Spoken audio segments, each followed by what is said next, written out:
Greetings, programs. I wanted to take a second to tell you how I created this season of Recruiter Friend using Riverside FM. Riverside is an online platform that records audio and video footage locally and uploads it to the cloud. It's been super easy for me to use. I set up a studio on the website, I send a link to my guests, and that's it. In over a decade of podcasting, finding out post-recording that the audio or video quality was bad was my biggest complaint. Not having to worry about it this season has been a huge relief. Using the affiliate link in the description below, you can check out all the other features Riverside has to offer, like their shiny new editor. Now, on with the show. Greetings, programs. Welcome to another episode of Recruiter Friend, the show where we learn about the people behind the keyboard. Today, we're joined by a guest whose expertise and dedication have been a guiding light in Warcraft for over a decade. The mastermind behind QE Live, an essential resource that has become the cornerstone for healers in Warcraft, offering tools and insights that elevate their gameplay. Let's give a warm Recruiter Friend welcome to Voulk. Thanks for being here. Hello, thank you for having me.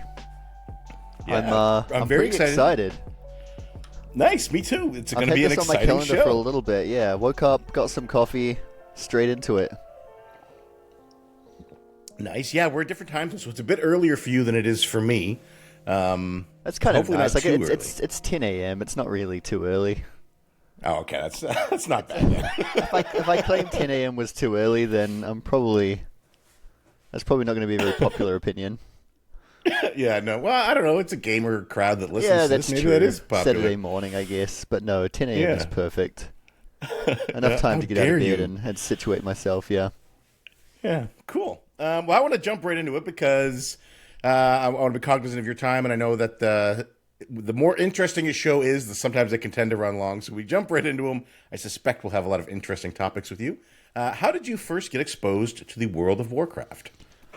So we're going back a few years now, but in high school, so it's been a while. I believe Burning Crusade had just come out. I had a friend in high school that was trying to pull me into it. I was a big RuneScape player at the time, which I haven't really touched since, but I was a big RuneScape player at the time, and he mentioned an expansion was coming out and that I should come and give it a go at least, is what he said. And so I started, and I created I believe it was a gnome mage. And like the second I created my character and walked out and just like looked at the landscape, I knew that I was probably going to be playing for quite a long time. So casual as I was, I leveled a few characters, as you do when you start out. I leveled a warlock, and then eventually I leveled my first healer, which was a druid. Oh. And so this was maybe mid-BC at this point, before I got to max level. And so I went through a few different guilds. I was in Oceania at the time, of course. I went through a few different guilds. And I don't even know what world rank they were, because I didn't even know if there was a website that would have shown me that back then, outside of like the world top 5. But I joined some guilds that I thought were pretty good. And then I kind of bounced up, if that makes sense. Like I'd be in a guild, I'd kill 5 out of 6 SSC, 3 out of 4 Tempest Keep, as well as common for a lot of guilds at the time. And then I used that to bounce to a Black Temple guild, and I stayed with them until Cataclysm. And I kind of bounced between healing and tanking a little bit, but I was mostly a healer, and I was mostly a druid. I played with some really good Oceanic guilds at some point, and then in Cataclysm I quit. Okay. See, I just assume that anybody who plays Oceanic is in Honestly. So we're just going to assume that you were in Honestly. This might actually have been before Honestly. Oh, wow. Okay. Yeah, I don't remember when Honestly came around, but this might have been in the precursor, before time. Truthfully. Yeah, this is when there was a time back then when most of Oceania was Horde, actually. Now they're 90% Alliance. But back then, our top guild called Adept was Horde, and so that encouraged a lot of people to swap Horde to try and play with them, and so that's kind of how it went. And then I'm not sure when it happened, but at some point, all of Oceania moved to Frostmourne and became Alliance. But I'm not sure when that happened. Just like a collective en masse. All right, we're all going Frostmourne. Yeah. On back Thursdays then as well, we wear pink. It's probably just following the top guilds again. Right. But back then we didn't even have Oceanic servers. Like we we had a listing of Oceanic servers to try and keep the community together, but they were hosted in the US. Oh, I didn't know that. So no matter where you were playing with like 300 or 400 ping a lot of the time, because I guess routing wasn't it. Nowadays you get maybe 200 from Oceania to NA, but back then, yeah, you get a lot worse. And so we're using all of these like ping reduction programs to try and route better and stuff like that, and you can maybe get down to like 250, and that was just life until I think maybe Cataclysm or MOP, when they finally gave us proper OCE servers. That must have been like a huge quality of life change for you guys. Yeah, it kind of is. Kind of nice to change from 250 ping. The good thing is, like, if you play with 400 ping today, you're not going to do very well, probably. Yeah. But back in the day, like, the game was simpler. You were pressing a button every 1.5 to 2 seconds instead of 3 every second. And so there's probably more room to have ping. Like, nowadays, you get Molten Heart or something like that on Echo, and you're expected to move right away, or you'll kill your... Like, if that was a Wrath of the Lich King mechanic, you'd have 20 seconds to move, and so ping wasn't as bad then, but yeah, it's still a big quality of life change, and it probably is what led to guilds like Honestly still competing really well, even up until now. In Wrath, you would have gotten assigned hearts when you zoned into the raid and had to have it positioned by the time you pulled exactly. I think the worst thing you had back then was like shadow traps on Arthas, and that's pretty much it. Yeah. Most mechanics you had ages, and at least everyone was in the same boat. Like, you're not the weird Oceanic guy at the side who has 200 more ping than everyone else. Like, we're all moving slow, and so we're still all moving slow together. Yeah. Do you think that makes you better players because you had to learn how to play in the future, basically? You know what? Sure. Yep, it does. Confirmed. You heard it here first. Anybody who played an OG Oceanic before the servers existed is a better player. We did did surprisingly well given the ping back then. Like, there were still a few Oceanic guilds that were kind of world top 10 for whatever that meant at the time. That is impressive, especially with that delay. I mean, yeah. Cool. What was it about healing that drew you to healing? What you started as a no mage, you bounce back and forth between tanking and healing. What was it that finally made you say, you know what, this is it. This is what I want to do. I think so. The funny thing is, if I'm playing anything but WoW, I will basically not touch a support character. Like, if I'm playing League of Legends or something back in the day, or like Heroes of the Storm today, I won't heal if I can help it. But there's something very unique about WoW healing, I think, and I think it delivers in a way that no other game I've ever played does. Like, you're not just covering your team's mistakes, but you're playing a game within a game. There's a lot of optimization there. There's a lot of optimizing your efficiency. There's just a lot of really interesting ways to interact with your raid frames most of the time. And that just isn't... Even other MMOs like Final Fantasy don't have the same kind of healing in a way that grabs me. And so even from quite early on, WoW healing just grabbed me in a way that support type roles in other games don't. And even support type in WoW doesn't. Like, I don't like augmentation much, for example. But yeah, healing is just different. You're dealing with mostly a set pattern from the boss, and you're working as a team to counter that. And I think that's really interesting in a way that, not to offend any DPS players, DPSing just isn't. Right. Yeah. DPSing it's a different It's challenge. a different kind of challenge. I get why people like it. It's very fun to try and push your numbers on each fight. I don't understand why they like it. I don't understand why they like it. I even get a little bit of it. If I DPS in Mythic Plus as Devastation or something, there's a satisfaction in popping all of your cooldowns at once and seeing the big number. Yeah. But I couldn't do it for 400 raid pools, if that makes sense, on a boss. Yep. I've been healing on EU. I started an EU account this couple months ago, and I've been playing Resto Shaman. And I have been really enjoying trying to time my cast times to damage events so that as soon as the event happens, my heal goes out. Yeah, definitely.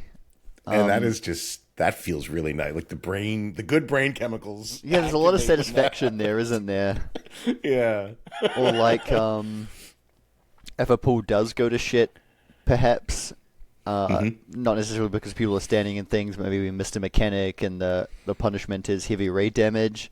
It's very satisfying to be able to go, okay, I can do this because I'm a very good healer, and then you get through it and you're like, okay, I contributed there. Or even in smaller moments, like, we have a lot of ways to save a life, so if on Smolderon someone dips their toe into a ring, I have a plan to save that person, and I know that in saving that person, I probably saved that pull or saved a battle res or whatever. Yeah. It's all in your hands. Do you ever, as a healer, now I am sure I know the answer to this will be no, because you are a very ethical raid member. Do you ever intentionally take damage to increase your parse? Like, on prog, absolutely never, and honestly on farm, mostly not. Like, Right. if you want to pass as a healer, the best thing you can do is drop healers. Right, just take And, less. Yeah, and that's also a way more satisfying version of passing, because now you're basically doing the hard version of that boss. Whereas taking damage yourself, it's a very long path to increase your number by only a little bit. Right. And if you die, you look really dumb. Right. Just standing on one of the lines for Nimue. Just Yeah, I'm not saying it doesn't happen from time to time, but yeah.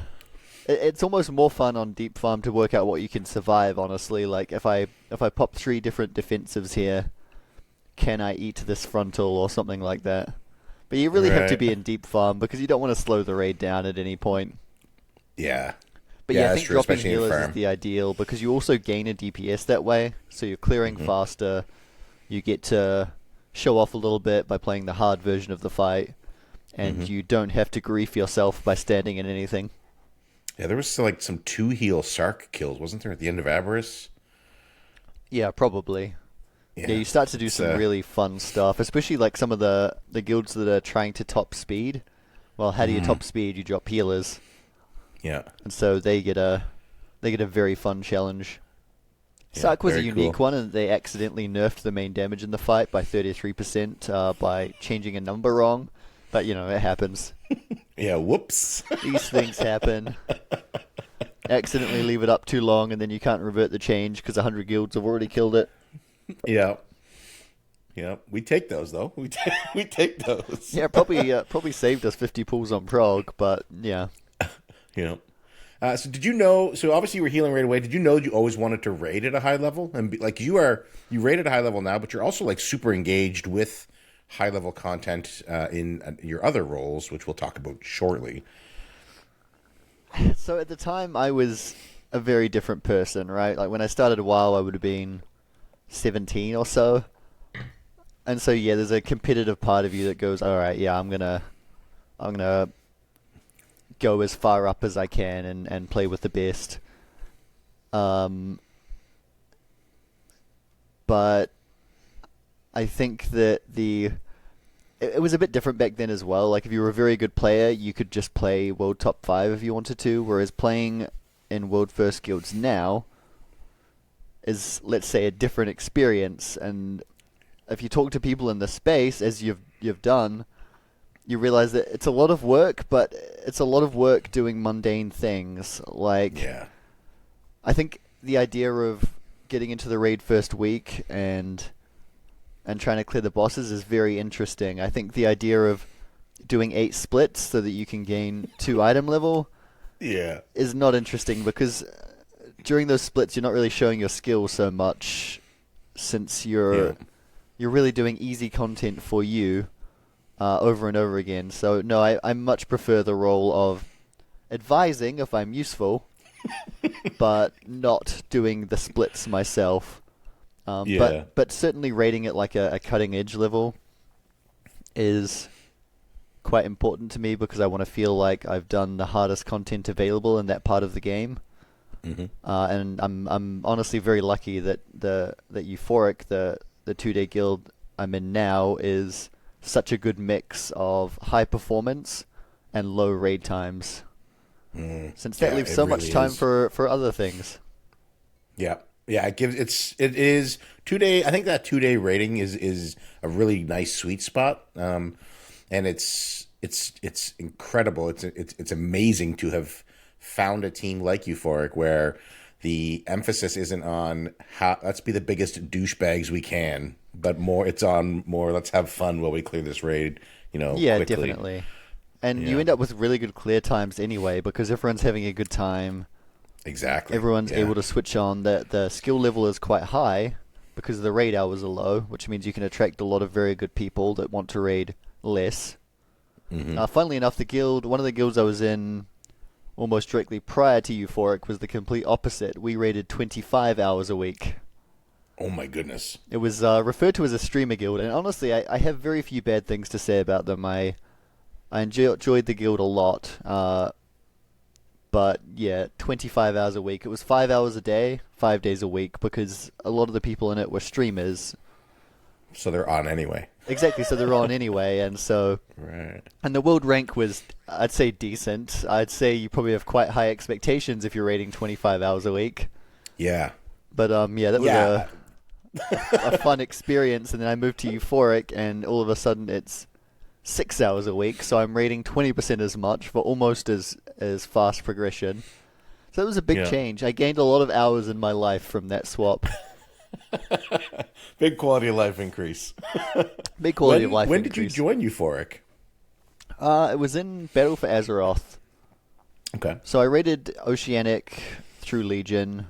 So I dipped away from the game in Cata, and then I'd come back every expansion for like a look-in. I'd maybe play for 6 months and then quit again until the next expansion.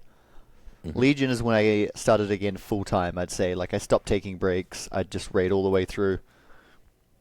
So in BFA in Eternal Palace, I joined, as I would say, not necessarily a main raider. Like, they had a healer core. If they needed a fill-in, I was sufficient cover, but I wasn't like a main raider. Like, I got brought to cutting edge after the kill just to grab it. But yeah, I wasn't really a raider. And then in the patch after that, I was a main raider from there on a Disc Priest. So that would have been Nyalotha. Okay. So I'd say that was my first official tier as Euphoric. And then, of course, I've been here ever since. I played a few different things. I've always been a healer, but I played a few different things. Like, I played Disc Priest and then Holy Priest for a short amount of time, and now Evoker.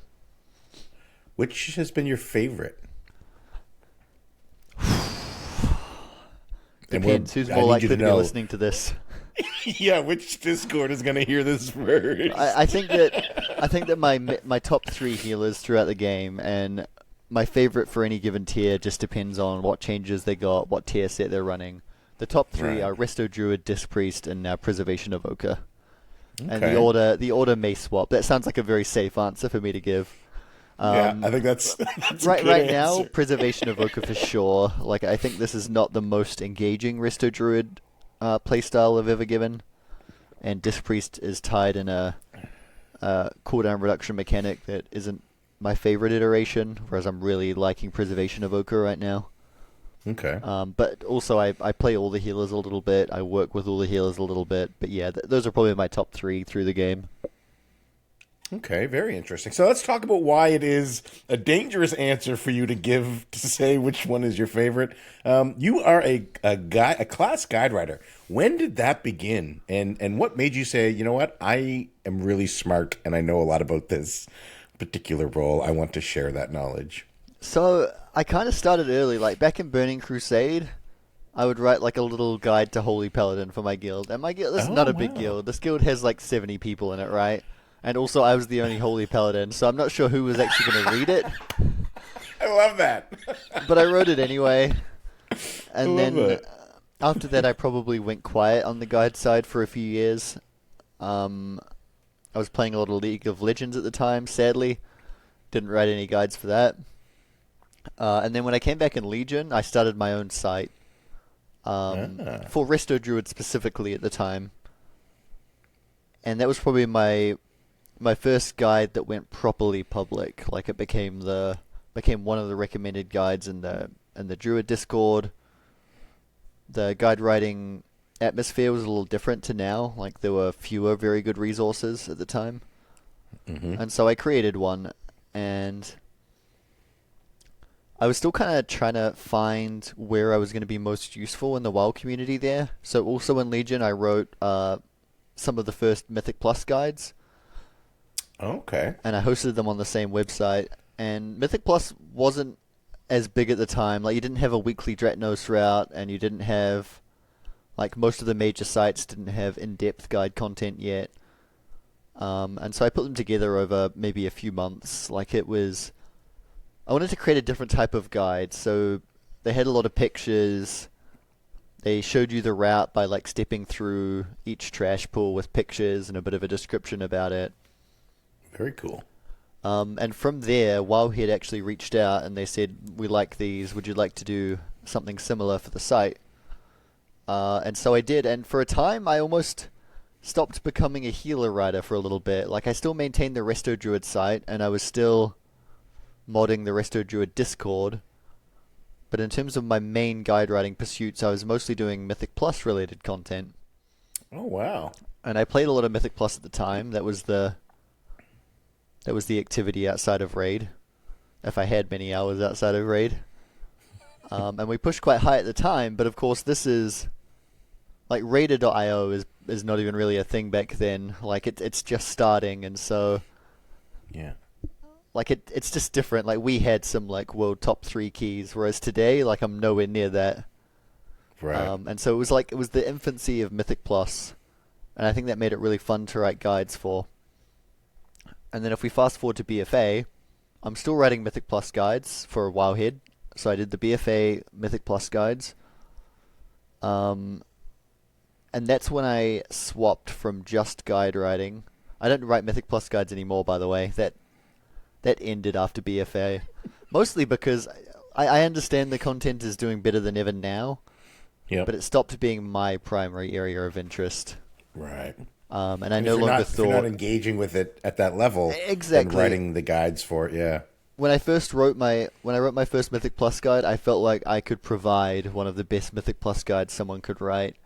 But by the end of BFA, I no longer felt that. I felt that other people could do a better job. They're a big time investment to do them how I was doing them. Yeah. Video guides had become very common in the space. And so, yeah, I moved out of that. And I guess I refocused around healing, because if you remember Battle for Azeroth, we had the very fun Azerite system. Yes. Extremely fun. And I don't know how much time you spent in class discords, but at the time there was a lot of, alright, I have these 5 Azerite pieces. Which traits do I pick? Yeah. And it's... sometimes it's an easy question to answer, and other times they don't have any particularly good pieces, and you have to pick the best of the bunch. Yeah. And so I decided I would create a tool to do it instead, and that was the very first version of QE Live. Okay. And at the time it was focused mostly around Azerite. Like a lot of the stuff it can do now, it couldn't do at the time. And so it started out as like a Resto Druid specific even Azerite calculator, and then as BFA picked up steam, mostly by dropping Azerite requirements, or the requirements to do islands quite so often, yeah, I slowly expanded to other healer specs. It was still mostly Azerite focused, but now you could check it on your Holy Paladin, or I think Mistweaver Monk was the first one I did, and then Holy Paladin. And then I just sort of slowly expanded through the list as we went. And BFA had a lot of fun systems, so I got to add those as I went. Like it started out as Azerite, and then one tier in, it would tell you your essence information. And then at the end, it would do its best to tell you what corruption to wear, although that system was fun in a number of ways. Twilight Devastation is the answer for every... Yeah, not quite as crash hot on a healer. Oh.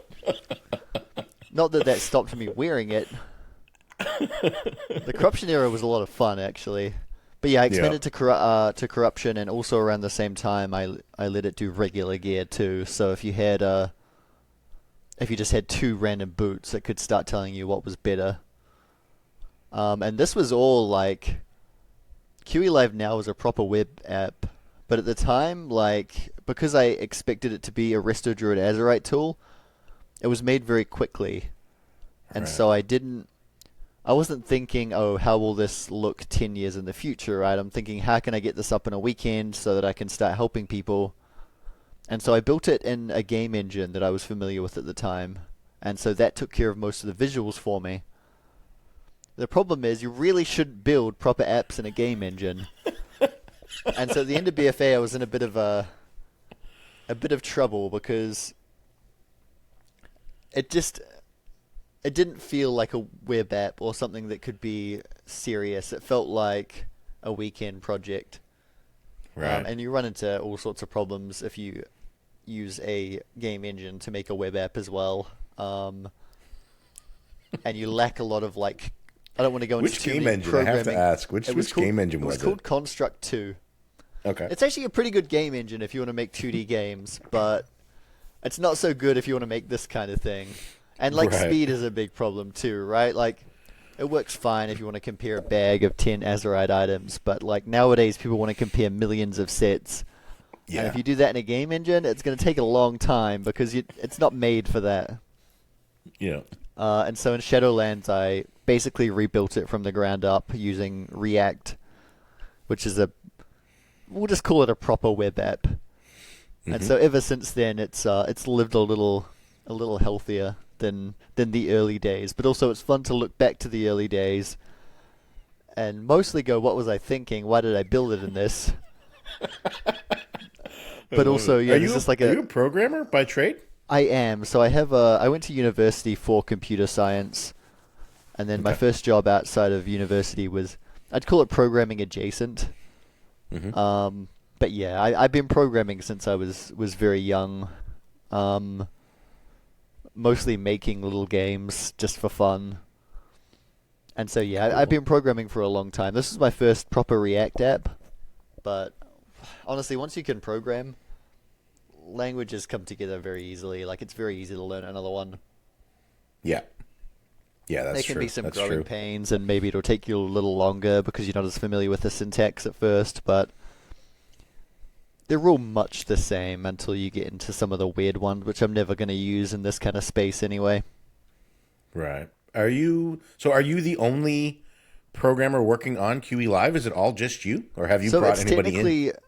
it's technically open. Anyone can go and download QE Live right now. You can play with it. You can make changes. You can submit them as PRs, which is a pull request, and then I can look at the changes, and if I like them, I can merge them in. Realistically, though, I'd say I do about 80%. I have a good friend that does maybe 15%. Okay. Especially he handles a lot of the cooldown planner stuff, which we can cover later. But yeah, I do the vast majority of it for sure, and then the last 5% might be random people, some of them friends, some of them I don't know, that'll like chip in from time to time and do little things. But the good news about it being a code base you can just download and run is that if you ever want to check my numbers or anything like that, you're welcome to do it at any time. Like, it's an open box. It's not closed off formulas or anything like that. And so that was quite important to me, especially going into Shadowlands, since at BFA using the game engine version, no one could do that, since to do it you'd need to have the game engine, you'd need to have the specific add-ons I was using in the game engine. It's kind of hard to convince someone to do that. Yeah, it's a mystery and so, box yeah, at that point. nowadays I think like 20 people have contributed in little ways. But if a patch is coming out, I'm doing 90% of it. Cool. Do you get input and feedback, like, direct from the other class guide writers or the theory crafters of the other healing classes? Yeah. So when a patch comes out, we're all very close with each other. Like, I think all the healer guide writers talk. We have a few group chats. We've got a few private discords that we talk in a lot. I handle a lot of the gear related numbers a lot of the time. Mm-hmm. And then a few weeks before that. So it's really tough with WoW specifically, because a few weeks before the patch we'll share numbers, We'll talk over how applicable some items might be, since you get the rare item that's very good on paper, but doesn't have a lot of practical application. Mm-hmm. And then we tend to write our guides from this source of information. The difficulty is, tuning in WoW is not done early. Tuning is exclusively done at the last minute, sometimes after the patch goes live. Right. So for example, so I write like little preview articles on trinkets and embellishments and stuff like that a few weeks before the patch, just to... I'm not worried about numbers so much at that point, but I want to introduce people to the new stuff. And without fail, the day that goes up, we see trinket tuning changes the next day, every single time. And I'm starting to think it isn't coincidental. They're waiting. They're waiting to see what you've said. And some of them in quite extreme ways. Like one trinket got buffed by 100% last year. So they doubled it. And yeah, I did make fun of the trinket in the article, but these are the kind of last-minute changes we have to adapt to. Trinkets will double in strength, and we'll have to rewrite guides. And so that's why I think it's so valuable to have this little pocket of guide writers that are constantly talking to each other. It means that we are more adaptable to these last-minute changes. Right. It's also post-live a lot of the time. Like, you'll see trinkets like Blossom of Imedrisil this tier that got 2 or 3 buffs after the patch was already live. And so there's definitely a big challenge in communicating that to the community, because there's some people that will look back to my preview articles and say, oh, well, you said it was shit here. And I was right. Yeah, it was then. But then it gets turbo buffed 4 times, and all of a sudden it's alright. Yeah, it was shit there. Don't question me. It was. It was garbage, but when you buff something by 100%, it becomes alright. Turns out that was the amount of undertuned it was, 100%. I love that. I know with the tank guide writers and theory crafters, there is a disconnect. Maybe not a disconnect, sorry. Maybe a tug of war between theory crafters and feely crafters. Does that happen in the healing world as well? Do you have people roll in and say like, no, seedling is the best for this reason? You see a lot of it in Mythic Plus. It's not that bad this tier. But yeah, that's one of the challenges. Sometimes you are right, but in the wrong way. Like the tier, because you don't have a good idea of how the tier plays out necessarily beforehand. You've done the PTR, but the PTR doesn't really reflect live bosses that much a lot of the time. Yeah. And so sometimes you see someone use something in a novel way, and even if they were feely crafting, you can then find a mathematical model that matches, and it turns out it is good. Okay. We call that the 10% of the time. Okay. The 90% of the time, they're just doing random shit, and because of the funny way healing is, like sometimes you could still do quite well with random bullshit, but that doesn't mean the random bullshit is right. Okay. You see this So especially. very similar to tank. There are some streamers, especially smaller streamers, that are looking for a unique way to stand out. Mm-hmm. And finding a unique way to stand out isn't usually play what the guide says. It's usually do some random bullshit, and then you can sell that as, oh, I came up with this random bullshit. Yeah. But that doesn't mean that someone else would benefit from using the random bullshit. It just means that you were trying to find a way to sell yourself, and unfortunately this is all you could come up with. I stacked haste, and look at me go. Yeah, and also you don't... If you are a top player, there's no need... You shouldn't feel like you need to become a mathematician or anything like that to play WoW, right? And so... Of course they're going to try stuff, and of course they're going to prefer stuff that they feel works best for them. There's nothing wrong with that, but it does become a tug of war, because if there's no strong case for that, then it becomes well, I'm glad it's working for you, but I don't have a reason to recommend it myself. Yeah. The model is quite clear that it's not very good. And so there is a bit of a tug of war there, where you're trying to make sure people are given the best advice. But yeah, there's definitely nothing against the players themselves for not sitting down and knocking out 100 formulas before they play the game, like for a tiny edge most of the time. Like I definitely get that it's just it's easier, especially if you're playing 10 hours a day already. Like, you've got time to play different things. Yeah. And if it works for you, more power to you. Doesn't mean I can recommend it to people, but yeah. I at least get it. Yeah. The main problem with that, honestly, isn't the people themselves. The problem is that a portion of the community is looking towards popularity-based metrics for what to play on sites that I shouldn't mention. Right. Since I don't think they're very good sources. Let's say there are 3 or 4 sites of varying quality that did such a thing. And so I think it's very easy for a player to get misled by stuff like that. Right. Especially when it comes to Mythic Plus. This is being used by 70% of the people, so this must be the right thing. Exactly, especially since there's real accessibility issues in WoW. Like, if a trinket is 1% weaker, but 80% easier to get, that's going to show up real high. Yeah. Whereas if your best trinket is quite rare, then I'll be able to tell you that through my guide, but the popularity metric won't at all, or it'll take a long time to do it. Yeah. You also especially, they use a lot for Mythic Plus, even more than Raid, I would say. And the problem in Mythic Plus is what is best in a 30 key. The popularity-based metrics might be very well right, but it's not applicable to the key that you're working on, and so there's a disconnect there. Like, should I wear 30% versatility on a plus 30? I probably worked that out. That's probably the amount I need to survive Shadowbolt Volley. I'm dead correct in doing it. But if I'm working on my plus 11 key, which a lot of the population is, and I see that, then I could be making quite a big mistake by aiming for the same, especially since the most important stat is for healers intellect, or primary stat in general, and so I might be led to believe that I need 30% versatility for my 11 key, and now I'm dropping item level for it as well. Yep. And so you can end up in quite a dangerous situation where you can lose quite a lot of your healing or your damage or whatever through trying to copy people that are doing things that are appropriate for what is effectively a different game at that point. Yeah. It's as good as seeing what people are wearing in League of Legends and trying to copy that over to WoW. Like, it just doesn't work. Oh, my Vengeance Demon Hunters are running Last Resort and the Prophetic Stone Skill. We need 2 cheat deaths to time this 15. Yep.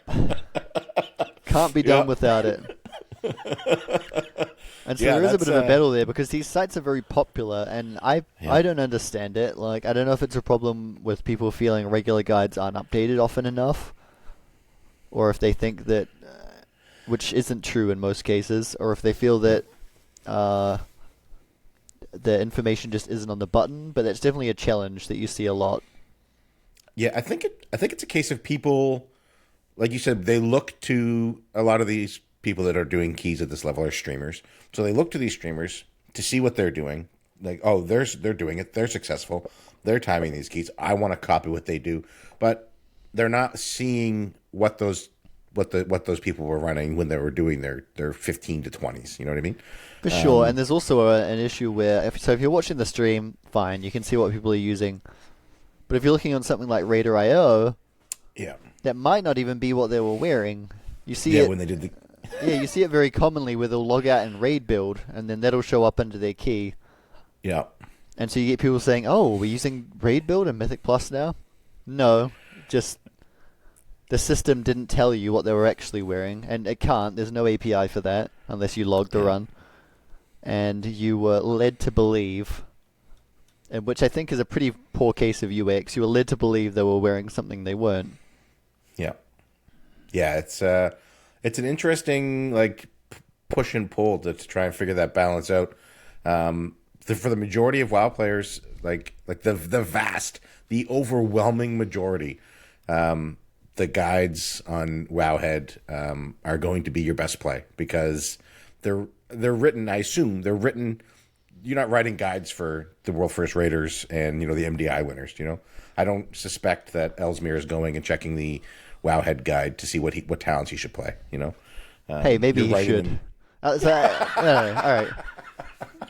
All right. Ellesmere is no. So Ellesmere is actually one of the rare top players where he's very interested in the math, and he's he's very interested in the theory craft. So he's actually probably one of the best examples I can think of a top player who's very switched on to both areas of the game. Yeah. Also a great website. Also a great website for sure. Yeah. So yeah, definitely no shots fired yet. We'll find some at some point in the podcast for sure. But yeah, he's always been very good at talking when he has something to share, which is almost always, and he's also happy to listen to other areas of expertise, which is very good. Like, I think most players could benefit from doing similar. Yeah. But also, definitely. I think that, yes, Wildhead guides aren't written specifically for World First, but there's a surprising amount of information in them for all play levels. Like, there can be a misconception sometimes that beginners start here, but you wouldn't believe the number of cutting-edge players I've seen ask a basic question that's first page in the guide. Interesting. Something I will say, when you read the guides,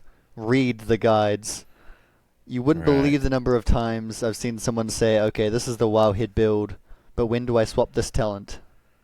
Which might be a good choice on some fights, and then you go to the page, it's like half the page is describing when you would swap between those talents, and there's no... At no point did they actually read the page. They just looked at the picture, the talents, export build, and went, here "Yep, we go. this is what I want." But you're actually going to learn a lot if you sit down and read the pages in full, because we do a very good job, I think, of going through and adding information like that at all levels of play. Like, I've got a section of my preservation guide right now, which is a completely new build and a completely different playstyle, specifically for Smolder on Mythic. And that's a pretty high level of play. Like, if you're on Smolder on Mythic already, or when I wrote it 3 weeks ago, that's pretty damn good. Yeah. It's not Echo, but you're still doing quite well, and you'd still probably learn a lot from actually going through and absorbing every page. I know one of when I spoke with Itame and Meira in season 2 of the show, they're the Vengeance Demon Hunter guide writers for Wowhead and Icy Veins. They were one of the things that they were proud of was that some of the top Vengeance tanks in the world use the builds that they recommend because they run through the math. They don't just copy what Now is doing. They like Shane is one of the tanks. He's an EU tank for Vengeance, and he runs their builds. So they're like, it's the math is there, the builds are good. So it's not just copy what the top ones are doing. These things work. We're not talking out of our ass. Yeah, that's very good for sure. I think we're like healers do that sometimes. Like, the Resto Druid community is quite tight knit. Mm-hmm. The Evoker community is quite close. Either we're playing mostly by the guides, or we're doing like specific fight stuff, which is mostly mentioned in the guides anyway. Mm-hmm. There's a bit of room for expression. Like, if you've got two builds that are good in most fights, I might think that build X is good for a fight. Someone else might think build Y is good. That's fine. They're both very good builds. They usually have slightly different strengths, and they can fit into different healing comps slightly differently. Mm-hmm. But yeah, I'd say most healer communities are pretty tight knit. And I probably won't spend too long discussing the ones that are less so. Right. We don't need to talk about them. How long does it take you to write a guide? From scratch, or are we talking like patch updates? Let's do both. So when War Within launches, how much of your time is it going to take to rewrite the Preservation Evoker guide? So on expansion launch, it's definitely quite a bit more. And also, there's a breakdown, right? Because there's time spent writing, and there's time spent theory crafting. Right. Are all of those hours just billable? writing the guide is maybe 25 hours ish.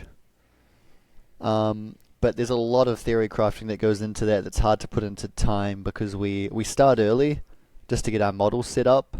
Those early models are useless because they're going to change the game 10 times. Right. But you can usually get the kind of effects set up so that you're ready for whatever they throw at you. the real challenge isn't like 25 hours or 30 hours isn't that significant. The issue is you can't write it 5 hours a week for 6 weeks, which is almost no work at all. It's usually 30 hours the week before, because you can write bits and pieces before that, but if you try and write your guide 3 weeks beforehand, you're going to be rewriting your guide in 3 weeks. Right. You could go in and like, here's the names of the trinkets. Yeah, exactly. That's pretty much all you can do. Right, okay. Especially when it comes to the class guides, because if I'm recommending build X, and so all the spells are set up to optimize that, your talent page, and then at the last minute they buff build Y, that's a complete scrap and start over. So you tend to end up with this very, very busy week, or usually about a week before a patch or an expansion goes live, where you're just working around the clock because there's no time. Like if you consider that 30-hour estimate and then consider that I'm doing 2 of those plus getting QE Live ready for launch, like the week before tends to be strenuous. Right. You don't tend to get much else done the week before. And even the week of, it seems like. Yeah, and the week of, and there's no way to optimize it much, because no matter how early you start or how much work you do, you're stuck on the whims of last minute tuning that you can't do anything about. Do you ever get a heads up? Are they ever like, hey, don't hit send on that guy just yet? In some areas, yes. Okay. There are some areas where I talk to the developers a lot and suggest changes, and sometimes they'll say, yep, true, that's a bit undercooked. Or they'll say, seems good. And then 1 week after launch, they'll be like, you were right, it wasn't good. Here, have a buff. Turns out we were wrong. But yeah, don't get me started. I've got stories there. But it depends on the area of the game. Some areas I have a little bit of influence or a little bit of heads up, and other areas of the game I'm talking through 5 people to try and get a message to who it needs to go to. And in those cases, I usually don't get a heads up, and often I won't even get a patch note. I have to go in and find it myself, or find it in the spell data. I don't know if you can answer this question if you're either if you can't or you don't want to. Either way is fine. How does payment work as a guide writer? Like, do you bill for hours spent writing? Is it just a flat rate for the guide? I'll say it's a mixture of flat rate and hourly. Okay. But it depends a lot on what site you write for. Like all of my guides are either on my own site, Questionably Epic, or they're on Wowhead. Mm-hmm. I know that. Without going into details, I know that Icy Veins pays in a different manner. Okay. But I don't have any projects for Icy Veins right now. I just, because guide writers are so close, we have some from each. Right. But yeah, it's a bit of a mix. Okay. If I'm a new healer, I want to start doing Mythic Plus, I want to get into it. I want to start rating Heroic. I've decided that, I'm going to actually care about my performance. I go to Questionably Epic. What can I expect? What can I find there? How's your site going to make me better? So at its heart, it was a Resto Druid site, and so it's still a Resto Druid guide site. It does a bunch of other stuff now, but guide-wise, it has a very good Resto Druid guide. It has a very good Mistweaver guide, which I don't personally write. Swiggles writes that. He's an excellent Mistweaver player. I just host and edit the guide for him. So if you're playing either of those 2 specs, you would go to the site directly. You would read the guides there. They're very simple. They will take you from step 1 and take you wherever you need to go. All that you really require is the character. It'll even go through your basic abilities. Cool. Once you're slightly more experienced, you've hit max level, you're doing some heroics, you're ready to go to the next level a little bit, you'll check out QE Live, which is the app side. At this point, you're also going to be interested in stuff like previews or patch FAQs that suppose that you already know how to play the spec and will help prepare you for what's next. So those are all on the main QE site. QE Live does a lot of a lot of things. So it'll help you gear. It's pretty much like raid bots in this way. The underlying math is quite different to raid bots, but in terms of user interface, it'll be familiar enough to you. You'll pop in your SimC string, you'll click items, you'll hit go, it'll do its thing, it'll tell you what to wear. It has blood mallet-like graphs, so if you're interested in stuff like trinkets, but you don't want to do like a full look at your gear, you can just click the trinkets. It has a nice little graph for you that'll show how strong they are. It does the same for embellishments. It has its own version of Droptimizer called Upgrade Finder, where it'll tell you what item to kind of look for next. And so it'll gear you, and it'll help you become a better player by just kind of showing you what you're looking for. It'll help you keep up to date by telling you what's coming in the patch and what trinkets need to be buffed by 100% to be worth wearing. And very soon it'll also link to recommended guides, even if I don't write them. Trauma around trinkets. It's funny, since we just had in Aberys the best ever healer trinket, arguably, in Rashox. Yeah. Which was obscenely good, and almost certainly created as a middle finger to the people who said there have not been enough healer trinkets the last few years. We will probably never see anything like it again until we once again begin the complaining. I love it. But yeah, I think because of that, I've restructured the articles over the years. Like I've become less focused on the numbers there specifically. Instead, it's just like, this is what this trinket does. It could be good if they buff it, or like some trinkets are a bit weird. Like they've tried to create something really creative. Sometimes that comes off. Sometimes you end up with something that doesn't have much applicability, and the tuning there doesn't end up being very relevant anyway. Like, you could turbo buff anything to being good, but sometimes the design is a bit weird, and you just like that haste trinket that stuns you after a minute if you don't kill enough enemies. Like, there are some fights that's never going to be good, even if it's overtuned, right? Mm-hmm. And so you can still offer a lot of commentary on those, even while knowing that the numbers you're writing down are going to be changed 5 times. And the other angle I take now is that if it is true that I write an article and they change it the next day, then perhaps that's the purpose of the article. Oh, I see. So it's not just telling the players what they need to know. It's telling the devs. It's a suggestion. It's suggesting that perhaps this trinket is 100% undertuned. Right. And then the next day it comes out and it gets buffed by 100%, and you're like, all right, I should probably keep writing these. And I think that that's a good. I'm not criticizing Blizzard. I think that's a good approach. I think you should be in tune with your community, know how they're rating something, and then internally you can go, okay, they're right, this needs a buff, or you can go, actually that article hasn't considered something, I'm going to leave it as is, and maybe they're right, maybe they're not, but at least they've seen our point of view. They've seen my chart before the patch goes live, and they can go, I think he's right on these things, or whatever. But they're at least engaged enough to look, you know? Yeah. Do you ever get a message that's like, hey, I read your guide and you're missing something here, or you're wrong about this? Or do they ever push you in a direction like, hey, consider these working together? Kind of. Never personally. Okay. I did have one that went through this was before my contacts were a bit weaker, let's say. Mm-hmm. And so Onyx Amulet was coming out a few patches ago, you might remember. Oh, I remember. And everybody's favorite ring.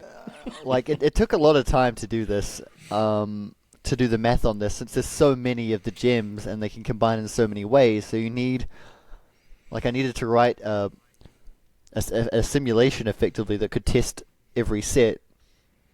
And so I did that, and I just could not find a set that was any good outside of one infinite damage combo that I reported and that got fixed. That was very good. I used it to kill rares on the island on the PTR. But yeah, it just seemed very undercooked to me, and so I told a friend who I knew had a contact. I said, "This is, I'm not seeing any angle where this is not absolutely terrible," and so he sent that away for me. And the response he got was, "No, we think they look good. We actually just nerfed one. We thought they were a bit strong."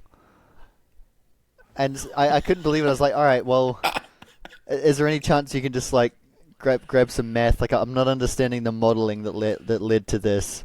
Right. And the conversation kind of died. And so I released the guide. I said, "Look, this is terrible. You're not going to wear this." And then through the first week, they got buffed like 5 different times. I think anyone who was reading WoW Hit a lot will know. Like every day, I think they ended up having like an article that was called something like Onyx and Amulet Changes Part 5 or something like that. Right. And so they just got chain buffed through the first week, and it was the kind of thing that everyone seemed to know ahead of time, except for whoever was tuning them. Right. That's funny. And they No, we eventually think made they're it good. okay, but like it was one of those cases where Yeah. the community and the person tuning them just clearly wasn't on the same page, and it ended up being that the community was right because they released in this absolutely dreadful state where they just couldn't really be used by anyone. As somebody who hated that ring, I would argue that the dev was right and the tuning was fine. Yeah, maybe. We Maybe don't want you to maybe wear they were the this. smart one, right? They were like, all right, we don't actually want you to farm this. Let's just keep it on the Yeah. weak side. Yeah. This is dog shit for healers? Yep. Funnily enough, You're there was welcome. one combo. After they buffed it a few times, there was there was a healing gem that when you did, it was related to nature or something like that, and it would heal your group. And there was also one that would proc it every time you moved, because it was like a movement speed increase or something like that when you moved. And so you could just chain them together and get like this little infinite healing circle, but it was fixed after about 3 hours. Oh, that sucks. Yeah. They fixed the infinite healing one. Right. That's too bad. Of course, it was a funny playstyle too, since you just stopped everything you were doing and you just run around for big healing because your best play was to move to proc the gem. Yeah, just running in circles. Yeah, your raid would have looked very funny. Everyone, all the DPS standing still, DPSing, and you just have 4 healers running around the back doing laps. Doing laps, yeah. Yeah, Yeah, kind it of glad would've they been fixed great. that one. I would like to talk about your personal life, if we can, for a little bit. Volk, you have done an incredible journey. You started playing in OCE realms because you are from New Zealand, but you are no longer there. Can you talk me through meeting your current partner?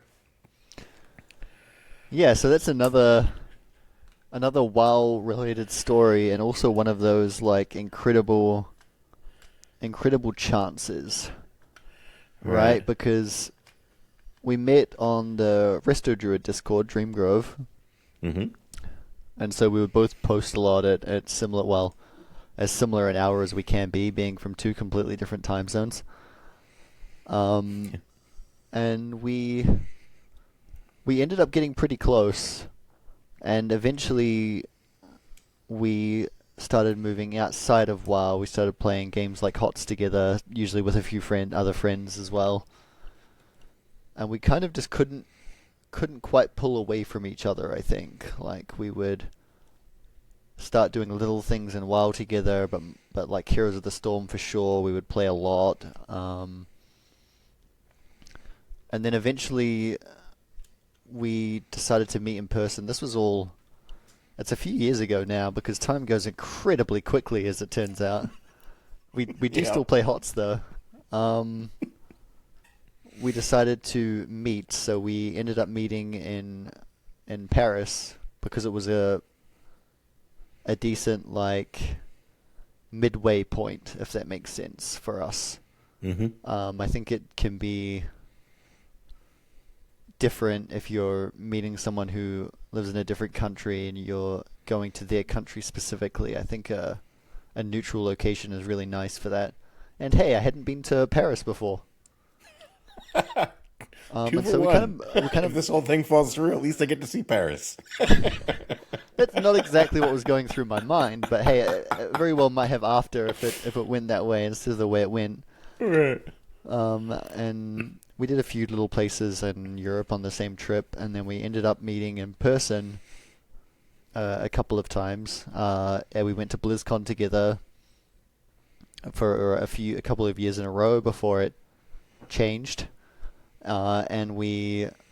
And I would kind of do a trip where I'd come over here for 6 months, and then because I was on a B2 visa at the time, I'd go back to New Zealand, come back over for 6 months, and that was kind of the plan. And then COVID happened, and you lose the same ability to swap between countries every 6 months since international flight pretty much shut down. Yeah. And so, fortunately, I was here when the plane shut down. But I remember getting messages from my mum, like, this was early outbreak, so we didn't quite know what we were dealing with yet. We just knew this was going to be bad. We need to... Like, the world was just beginning to shut down as it worked out what it was dealing with. And so I remember getting messages from my mum, like, oh, they're doing only a couple more flights, and then they're shutting down, and I had to convince her that I was okay here, that it was going to be fine, and we didn't really know how long things were going to be shut down for then. Right. As it ended up, I think it was almost 2 years. That's like New Zealand was the safest place on the planet. Yeah, it was a good place to be. It was a fortress. It was like the opposite.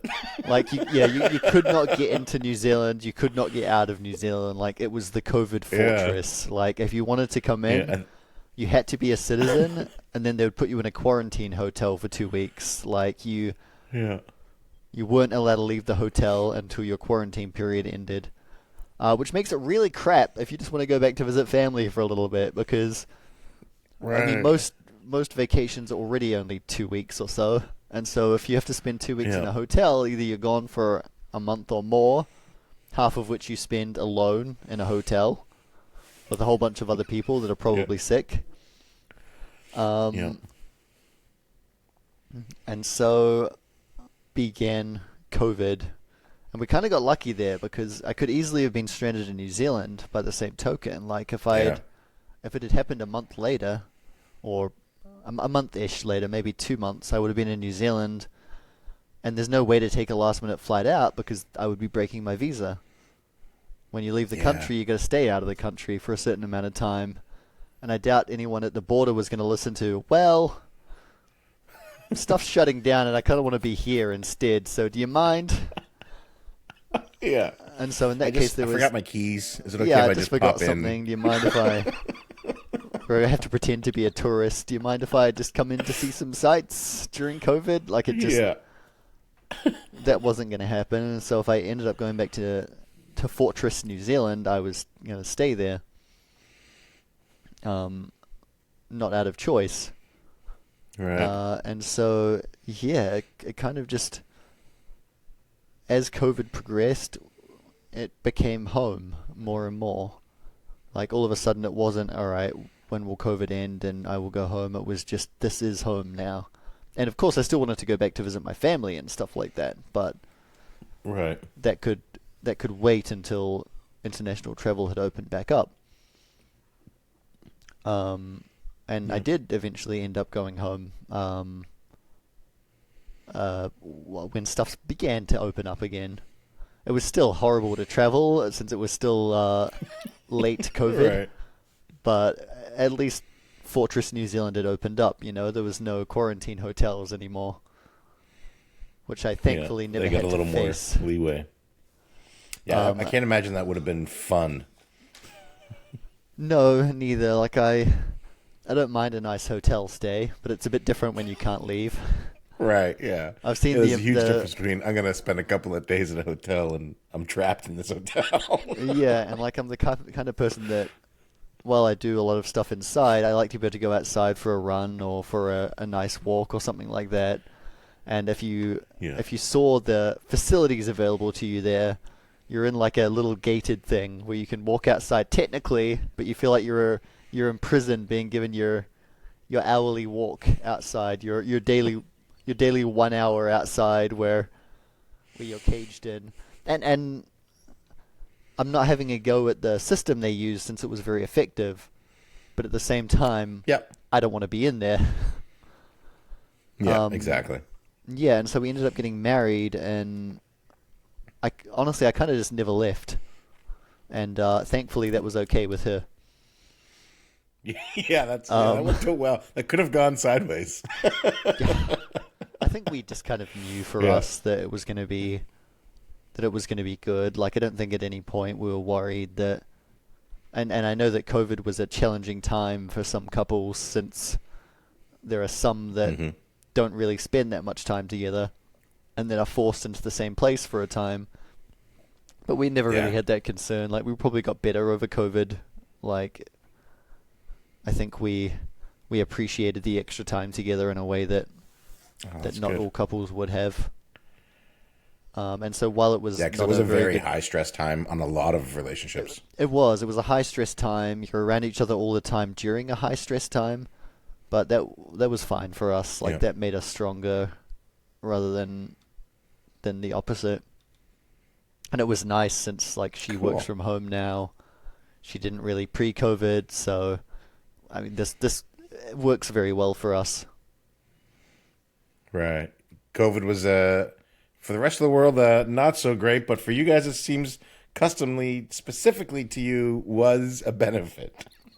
It's tough to say, isn't it? Like, you can't really say COVID was a great time for us. No. But let's just say I'd say that we were able to deal with the challenges of the time very well together. Yeah, that's better wording. That's what we're gonna. Yeah, we're gonna go with that. even if it was a pretty bad time for humanity, like we were able to pull some positives out of it, which was really good. Cool. Yeah, it helped that I didn't have to worry about family. That's the phrasing I should have opened with. It helped that I didn't have to worry about family or anything too much, since of course they're in the fortress, so they're all fine. Right. I think at the time New Zealand had like 6 total COVID cases, and they were all at the very beginning, and then there were just 0 for years. And then eventually it snuck in around Omicron time. And New some Zealand of the was country very did safe. get it. But yeah, at the time, there was just no real concern. I had a much higher chance of catching it here, but I caught it eventually, but I did pretty well. I held out for a year and a half or so before we caught it. Oh, wow. Not a bad record, you know. Of course, there wasn't really many places to go where you could catch it at the time. I guess. True. Like, the gym's closed. That's a good place to pick up things. Yeah. Like, we had our group of friends that we would see, but like they weren't traveling much to other people, and so we kind of had our own, and even that, not at first. It took maybe 6 months before we did that. And so I guess we were pretty safe, but yeah, eventually, as the country or the world opened back up, we too caught it. Yep. Cool. Guide writing, website building, basically the top source of information for healers in the entire game. Voulk, what does the future hold for you? Yeah, there's some stuff on the horizon. I guess the site's often been seen as a raid bots of healers a lot, but I want to take it in a direction where there's more context given to the reader. Like, I don't like this thing where it's like, all right, this is what you should do, this is what you should wear, because even if it's accurate, which it is, I think there is sometimes more information you can give people than that. So it's like, this is what you should wear, and this is why. Because then I think you have people that both trust the result more and can kind of understand how you got there. And so I've already added a lot of this through the app, but I'm definitely keen to continue in that area where there's more information being given than just the answer, if that makes sense. I want to show a bit of the working, and I want to help. Yeah, I want to help with people's intuition. I want people to look at the result and go, okay, that makes sense because of this, and I want to provide this. I'm also Okay. playing. We'll see how this goes, but I'm playing with some Cataclysm things, so we'll see how that ends up. No Will there promises yet, be but a classic QE Live? we're playing with some stuff. We'll see how it ends up. But I'm working with a few Oh, Cataclysm theory crafters, mostly in the realm of healing, but not exclusively, about maybe what we could do together with Cataclysm coming out. Are you going to be playing Cataclysm? Yeah, I'm going to be playing it a little bit. I don't think that I'm going to be playing it the same way I play retail. Okay. But let's say dabbling for now, and we'll see how the next few months Okay. progress. Oh, this is a very exciting tease. I like this. And I've got some other stuff I've been working on for a while that will come out at some point. It's not. I have some tools that are more built for other theory crafters that I'd like to release. Like a lot of the stuff I do and they do sometimes right now is very much playing with the back end, but I want to add a bit of a UI to that so that people can I don't want to say guide write themselves, but that they can more easily confirm some of the things that are in the guides. And as a side result, that also means I can make the guides more visual, not in like a YouTube kind of way, but in a block of text with a more informative picture than maybe we've used in the past, like more advanced sections where we can detail the theory crafting a little bit more on the page, so that the Wowhead guides cater to that audience as well. More and I more, I like really that. want to I like that. empower readers to be able to understand where it comes from a lot more in all areas, in guides, in QE Live, and all of that stuff. Because I think that's really good at getting people more invested in that math side of the game, rather than just going to their favorite popularity site and picking the top set of boots that are 20 item level lower than their best ones. Right. But this is what they wore in that plus 31. Exactly. Oh, don't get me started. I could fill another hour with this. No, these guys are all wrong. Look, this is what we're supposed to be using. I need 80% verse. The best thing is when they do something for fun and it gets picked up Okay. by aggregates. Yeah.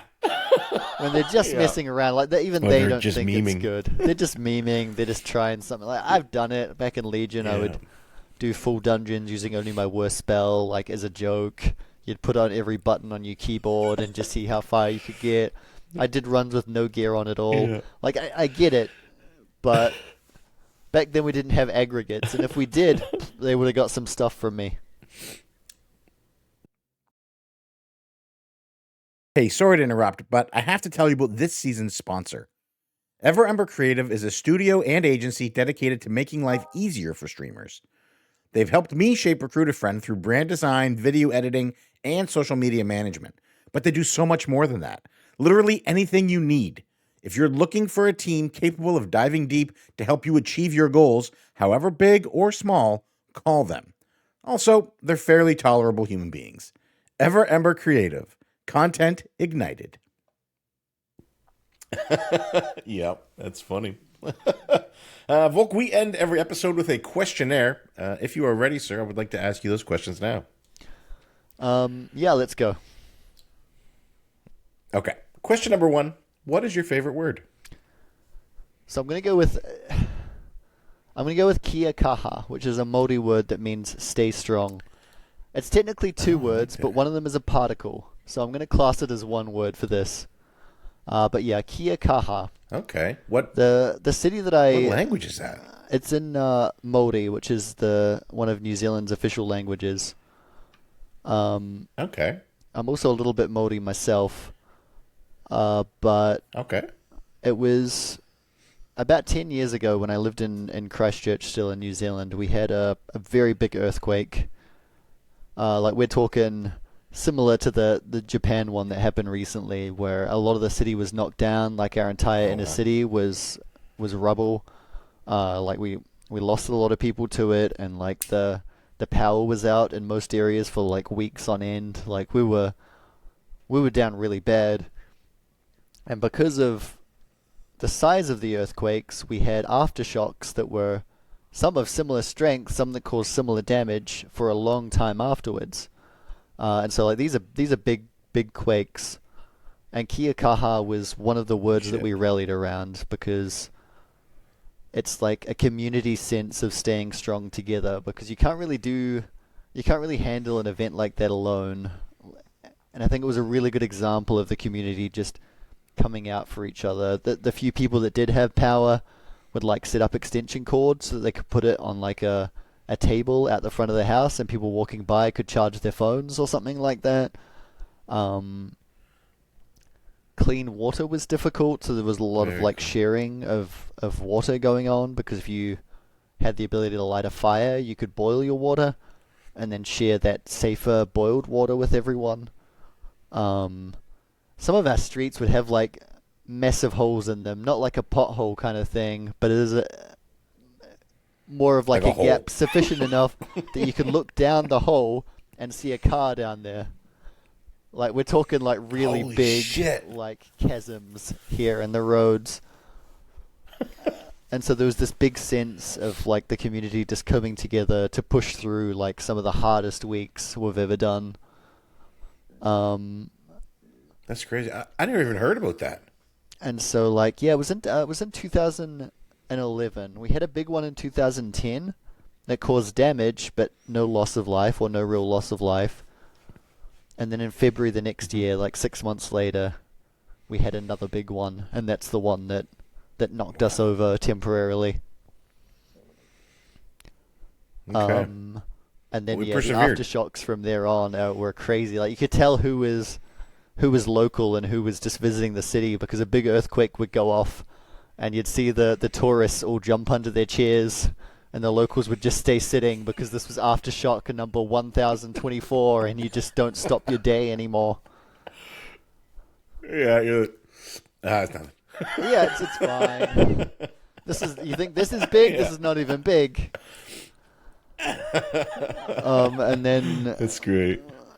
that kind of almost became our city motto, like Kia kaha, stay strong.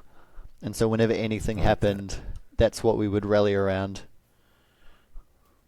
Cool. And That's so a good I think answer. That's a great answer for your favorite word. I I like think it. that's my favorite word. I wish Question I had number. such a good answer for the rest of the questions, but I do not. I'm sure they'll be just as good. Question number 2. What is your least favorite word? I actually don't think I have a least favorite word. Oh. I don't know Okay. why. Maybe I just haven't thought about it enough. But yeah, I don't think I have a least favorite word. All I right. think that if I had a least favorite word, people are just using them in the wrong way. Words used Find incorrectly. a better usage for your least favorite word. Maybe you'll like it more. Question number 3. What sound or noise do you love? I don't know if this is a noise, but I think silence is really nice sometimes. I think there's a lot of... I think lives are so busy that often you go a long time between silent moments sometimes. And so I think seeking them out can be really rewarding. And so I think I like it a lot as a result. Like, just silence. Yep.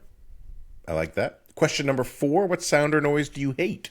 I'm, as my family will attest, when I was a teenager, I'm not a big fan of people sniffling. Okay. I don't know if it comes from like a germophobic place where I'm worried they're sick, but yeah, not a fan of that. A lot of drug addicts in your family, maybe? Was that a problem? Not in my immediate family, anyway. No? We all have that cousin, you know. Right, that's right. Question number 5. What is your favorite dungeon? So for this one, I'm going the Karazhan revamp, when they turned it into a mega dungeon in Legion. I thought that was very cool. It was just this wonderful place of like discovery. There were not flashbacks, but like references to old Karazhan, which was one of my first raids, so I loved that. There was an achievement in there to get like a rat harness, and that was really interesting. And so me and a friend spent days in there trying to work out what that was. So we figured it was one of the secrets of Karazhan, right? Right. Turns out they just forgot to put it in the game. And so a few weeks after, we never found it. A few weeks after that, they're like, "Oh yeah, we enabled this achievement now," and we just went in, and it ended up being really simple. Oh, that's so to funny. get. But we spent days in there trying to search every little corner, trying to work out what it was, and it just didn't exist. Yeah, not very happy. Still remember that one, Blizzard, even all of these years later. They got you good. Yeah.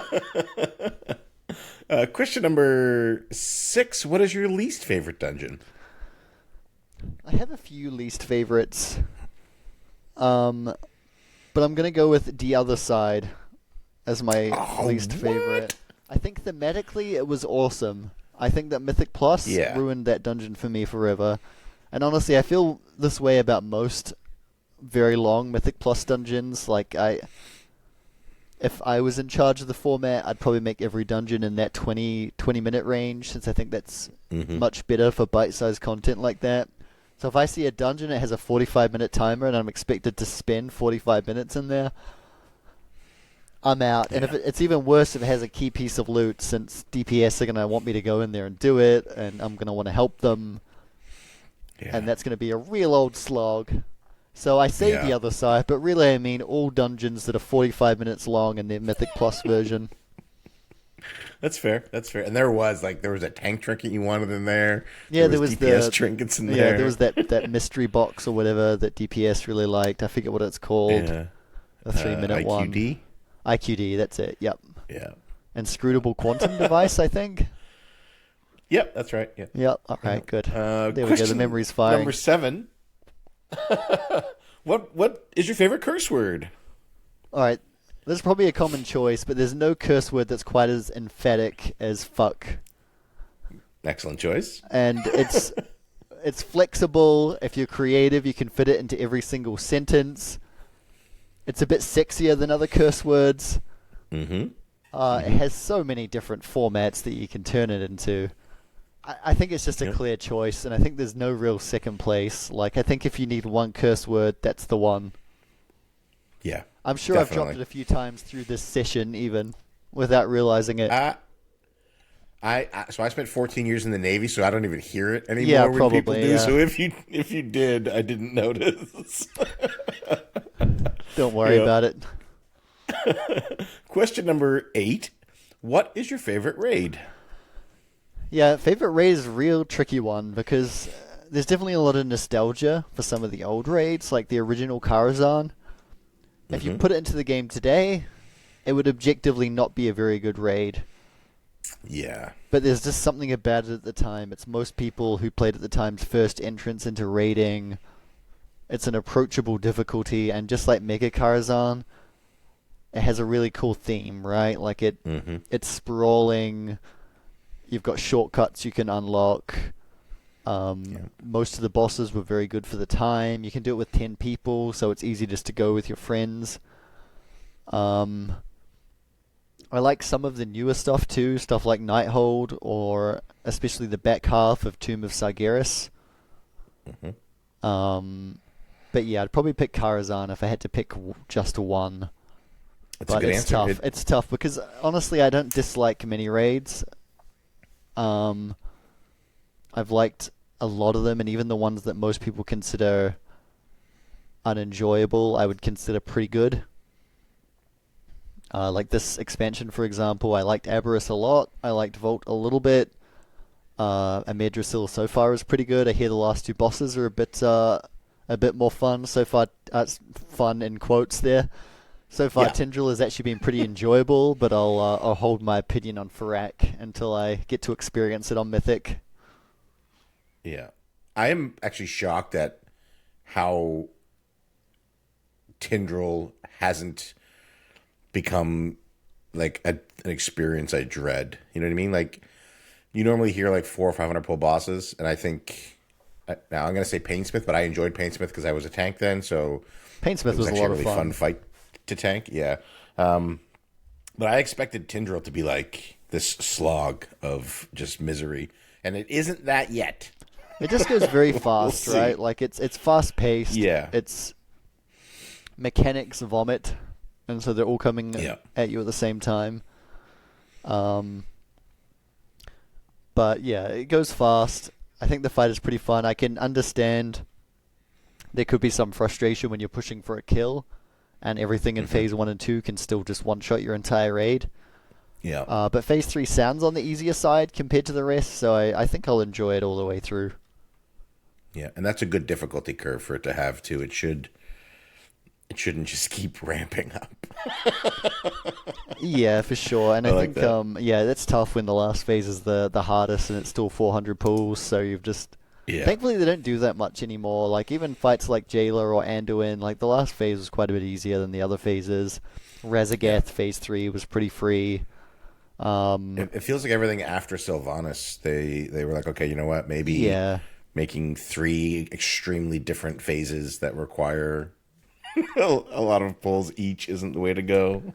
God, Sylvanas, you're practically tying into the next question already. Question number 9, Voulk. What is your least favorite raid? I have 2. First, Sanctum of Domination, for a few reasons. The first half of the raid is actually very good. Remnant is a great boss. Love Remnant. Whatever Grosh was called was a pretty good boss. Painsmith is one of my all-time favorite bosses. Yep, and then the second half after that is just so bad. Like, Guardian is an undertuned disaster where you kill Painsmith and then kill Guardian 6 pulls later. Yeah. Fate Scribe is unique, but in a way that often frustrated rather than thrilling. Kel'Thuzad is one of those bosses that just didn't translate from paper to game.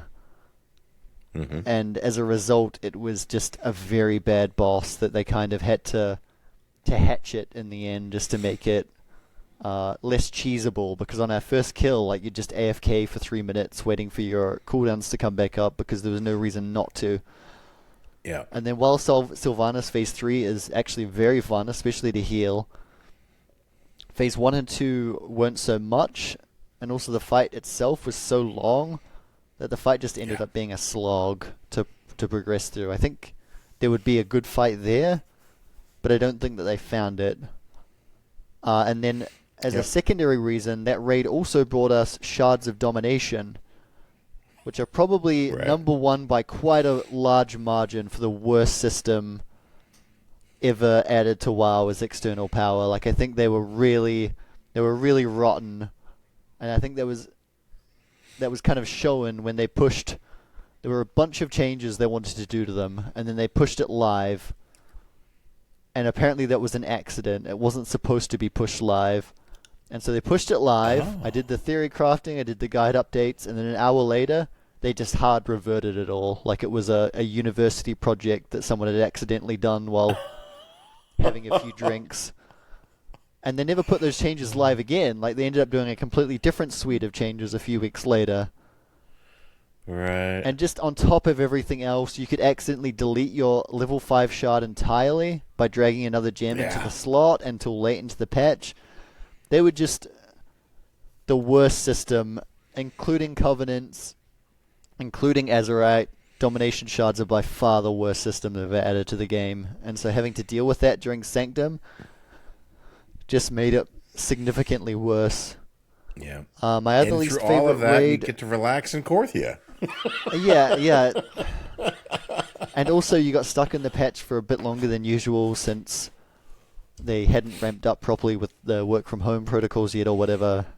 And so it was a slow, meandering patch with the worst world content and one of the weaker raids. Which is a shame, because Painsmith is legitimately great. And it sucks that it'll forever be tied to that raid. Yeah. And my other least favorite is Eternal Palace. Mostly because I think that was when healer balance reached its worst ever point. Like, it felt like there wasn't anyone overseeing it that had a good handle on what to do. Like, you had a last boss that reduced your health, which already heavily restricts the type of healers that can be good there, mostly to DR-based healers, like Disc Priest and Holy Paladin, which is mostly what you saw through that entire raid. The world first was just 2 Disc Priests, even. And then most kills after that were were Disc Priest and Paladin dominant. Right. And it was just like those healers also did the most healing by a lot and the most damage. And so you just kind of created a scenario where two healers were the best at absolutely everything. And I didn't really understand how that could come to pass, you know? Like anyone with their finger on the pulse could look at that and go, okay, have we got the balance wrong here? I think we might have had the balance wrong here. And in a regular tier, that would already be a problem, but when combined with how unique a fight Ashara was, I don't think in a good way, but some might argue it was, it created this very awkward tier where you were very restricted in your class choice if you wanted to do well. Yeah. You almost ask yourself, how did we get to this point? Like what? Yeah, and a lot of happened? it was like Paladin was using a very good Azerite trait, but like that Azerite trait had already been overpowered the tier before. And so it's not like it surprised them and they couldn't react in time. They knew already going in that it was too strong and they nerfed it slightly, but sometimes when something's overperforming by 100%, you need to nerf it by more than 10, you know? Like you need to take a larger responsibility in however you're modeling it and go, okay, this is going to be a problem. And they never really fixed that problem, by the way. That continued to be by far the best playstyle, and it only got worse when you added corruption, since it would feed into the same playstyle and make it even better. Right. And so while overall balance was better in Nyalotha, they never really fixed that balance problem until it just naturally went away because Azerite disappeared. Right. Huh. Question number 10. If Azeroth was real, where would you call home? Nowadays, I might even pick Veldraken, honestly. Dragon Isles are very pretty.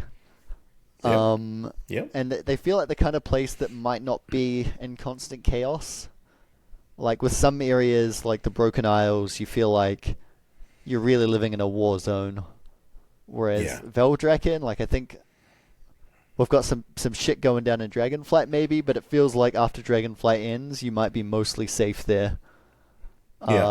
Whereas living in most of the rest of Azeroth, you've got someone about to kill the world every 5 minutes. Like, you're living as a citizen or something, and you look up into the sky and you realize it must be expansion time because something's flying over. Yeah, that's right. And like it gets worse over time. Like if you lived in Stormwind at the beginning of the game, the only thing you're really worried about is like Defias Cutthroats and the kobolds down the road. But then 4 expansions in, like Deathwings chilling on your fence and burning half the city. Yeah. Even Wrath of the Lich King, you had the undead plague that happened just in the pre-patch. Like the whole town was wiped clean. Like the Dragon Isles are away a bit, so maybe they get spared. Yeah.